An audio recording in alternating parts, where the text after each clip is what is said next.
evening's session will be focusing on the ways that the youth can contribute to innovative ideas in tune with the Digital Transformation Hub in order to fight against HIV and AIDS. My names are Casey Idebe, and I work at Imbuto Foundation. I am actually one of the youngest, actually the youngest member of the team, and it gives me a pleasure to announce that I will be your MC for this session. Allow me to welcome the Director General of Imbuto Foundation, Sandrine Umutoni, here to give you your opening remarks. Good afternoon, everyone. Honorable Minister, Honorable Permanent Secretary at the Ministry of Health, distinguished country representative from the One UN family, distinguished partners, esteemed panelists, ladies and gentlemen, once again, good afternoon. I am honored to be with all of you today for a new edition of Imbuto's Youth Forum series, as we are meeting today to discuss the digital innovation that can actually contribute to the betterment of our health systems. We are so excited that it's actually taking place during this Transform Africa Summit, as once again we're going to be discussing a topic that affects us all as Africans and citizens of the world.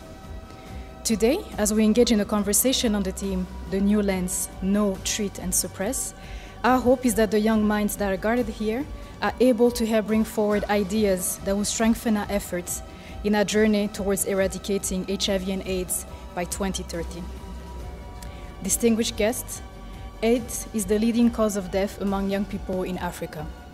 According to a report by UNICEF in 2016, it was actually reported that 73% of new HIV infections among adolescents occurred among African youth. The number of new infections is particularly daunting when you're considering that the expected number of young people in Africa will rise to 750 million by 2060. This exponential increase requires us that we invest even more energy in providing the right information on sexual and reproductive health to all our young people, so that we can ensure that they will know how to prevent new infections within the demographic groups. The efforts being made are tremendous, but they will also require the youth to be a driving force in combating one of the biggest threats to their lives. Dear youth, we cannot give up, nor can we become complacent in the face of an ever-evolving disease. Indeed, the fight against HIV and AIDS requires that all of us really stay on top of prevention and treatment efforts. So we are here to tell you that you must be involved in the creation of solutions that greatly affect you, while including the digital component to ensure that these solutions appeal to our current times.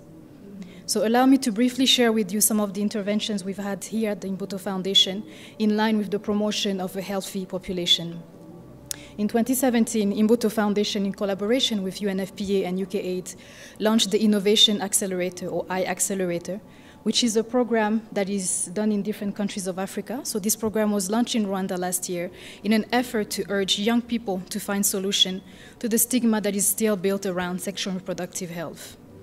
Through the nationwide campaign, hundreds of youth participated and shared business-oriented solutions or ideas that presented different opportunities to aid in the fight against HIV and AIDS. Through initiatives such as the iAccelerator, we are reminded that once involved and given the right platforms, the youth will contribute solutions that further engage, empower, and educate all our communities. So indeed, our communities can thrive and live the dignified lives that we are all entitled to have. So distinguished guests, without further ado, I just want to again emphasize that as health advocates, we need to further encourage our youth, nurture their ingenuity and capacity to develop new solutions that fit and respond to issues that are in line with world's digital age. Indeed, our young people have showed that inspiring spirit of innovation is the key in this fight against HIV and AIDS. So as I conclude my remarks, my hopes for everyone are that groundbreaking ideas are conceived in the light of a digital transformation. Let us not only look at this fight through a new lens, but let us become the new lens through which our current issues are transformed into solutions. I thank you very much for your kind attention and wish us all a fruitful discussion. Thank you.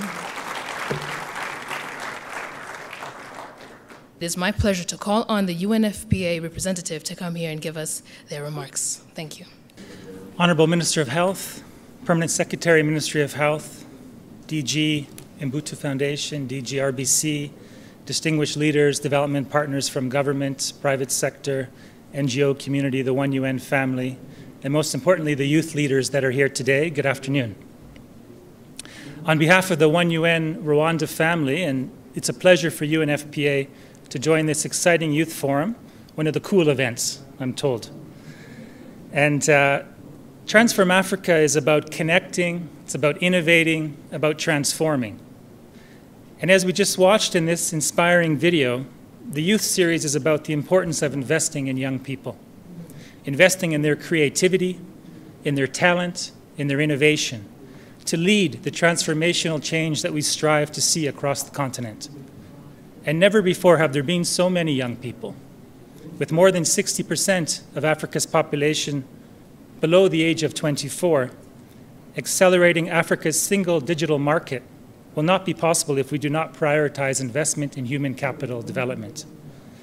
Our AU Agenda 2063 provides the vision. Africa's young people are the primary vehicle for realizing the demographic dividend and the principal engine for fostering development at all levels. However, achieving the demographic dividend doesn't happen automatically. There's a need to recognize that sustainable societies rely on empowered individuals who are able to exercise their rights, including their rights to access quality health and education. One of those critical areas in building human capital is ensuring young people's access to sexual and reproductive health. Young people often face barriers to sexual and reproductive health, making them extremely vulnerable to diseases such as HIV and AIDS, to unintended teenage pregnancies, which can impede their ability to access education, employment, and effectively contribute to the development of their society, of their country. Africa has among the highest rates of adolescent fertility and the highest child dependency rates in the world. Here in Rwanda, the demand for modern contraceptives continues to lag for some unmarried women and adolescents, and teenage pregnancy rates have risen to 7.3%, with youth-friendly services still limited in scope and coverage. Investment in the health of young people, including recognizing the importance of linking sexual and reproductive health and HIV interventions, is key.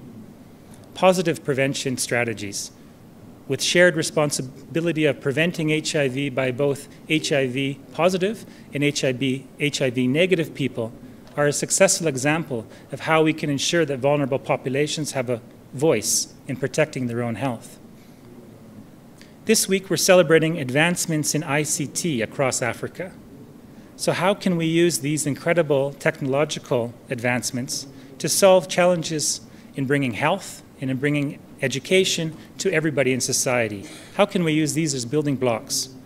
How do we solve challenges related to young people's sexual and reproductive health, while at the same time supporting their innovation and entrepreneurship?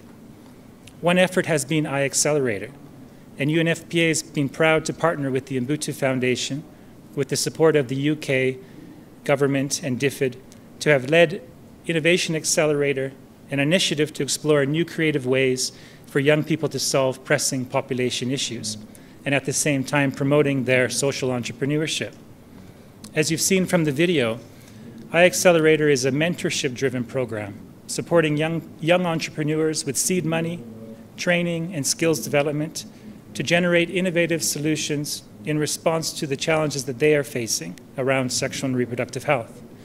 So far, 2,700 young people have been supported through boot camps across 4 countries in East and Southern Africa. 19 startups have been awarded, and on today's panel, you'll get the chance to listen to one of the talented Rwandan finalists, Umbrella. In closing, I'm really pleased to see that on the panel that we're going to have today, it brings together unique stakeholders from across different sectors that are going to be key to developing Rwanda's social and economic development.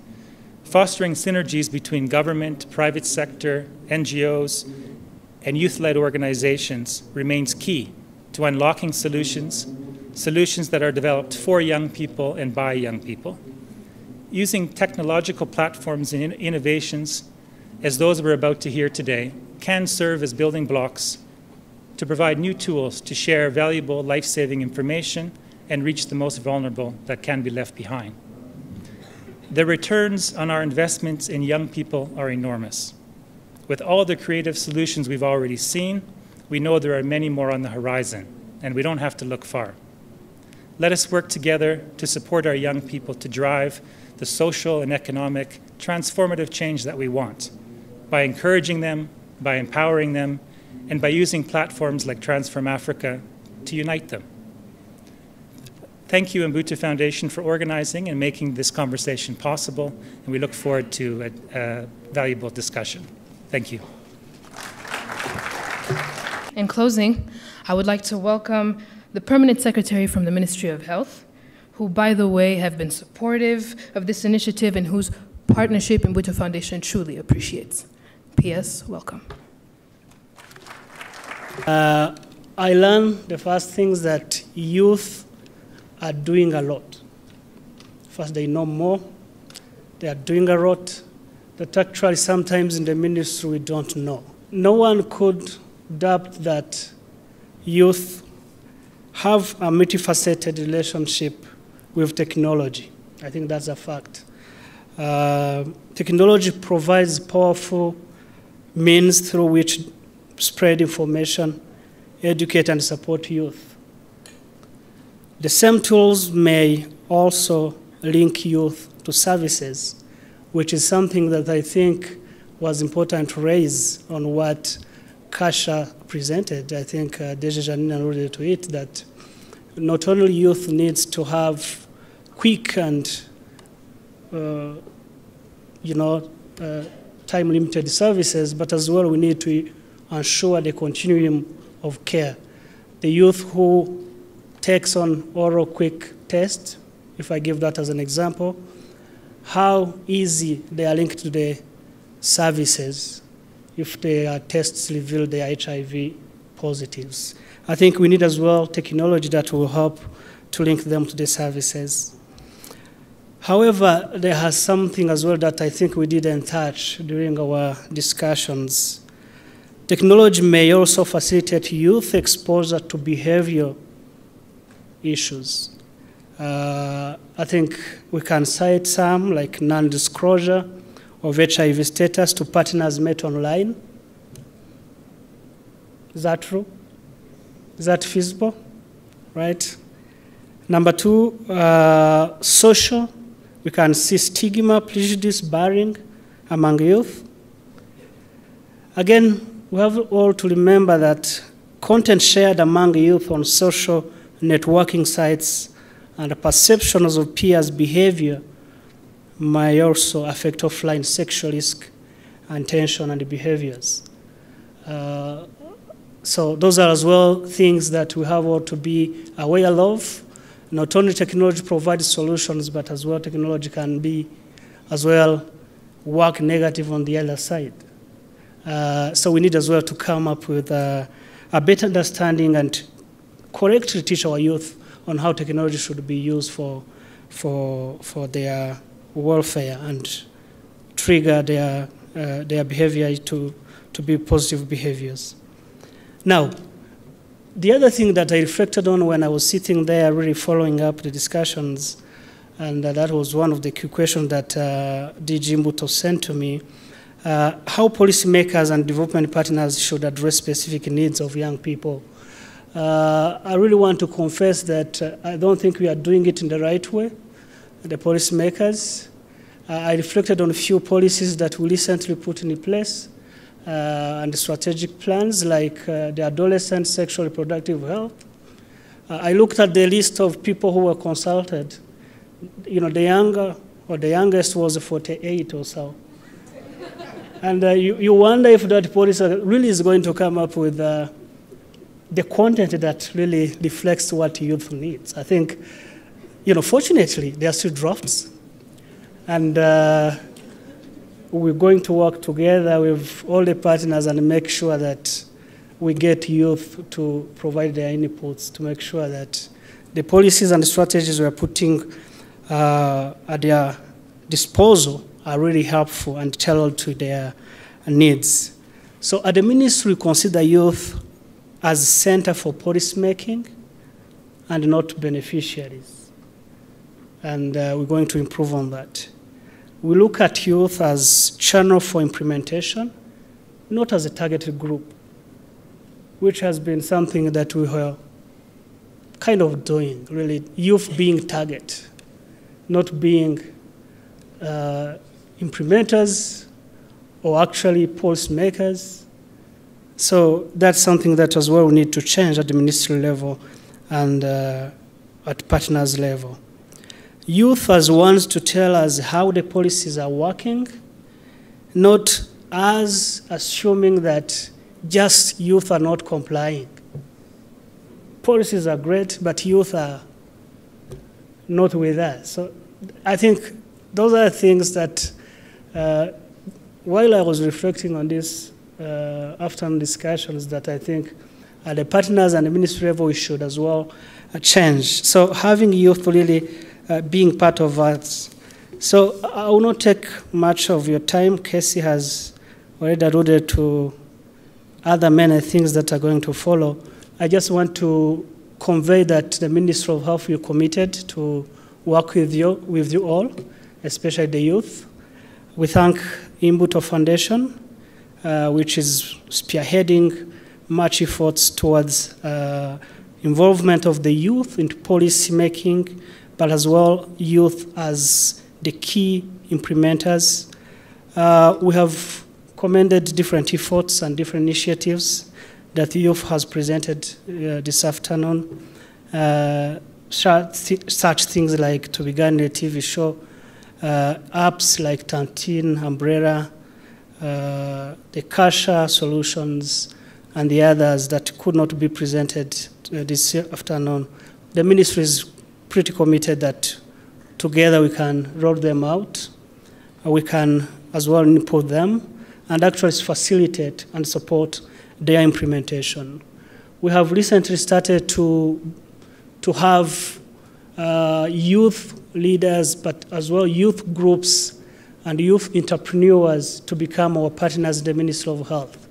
And we've recently concluded about 3 MOUs with youth groups, and we have set different ways that we are going to work together to support the youth taking more on health initiatives to deliver on their peers.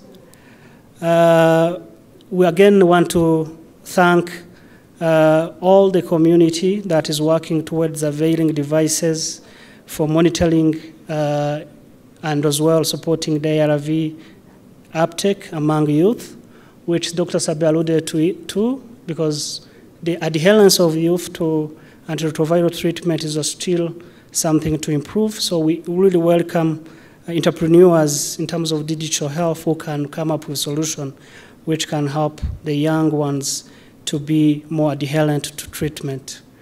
Again, we are committed to work with you, then together work for you. Thank you so much.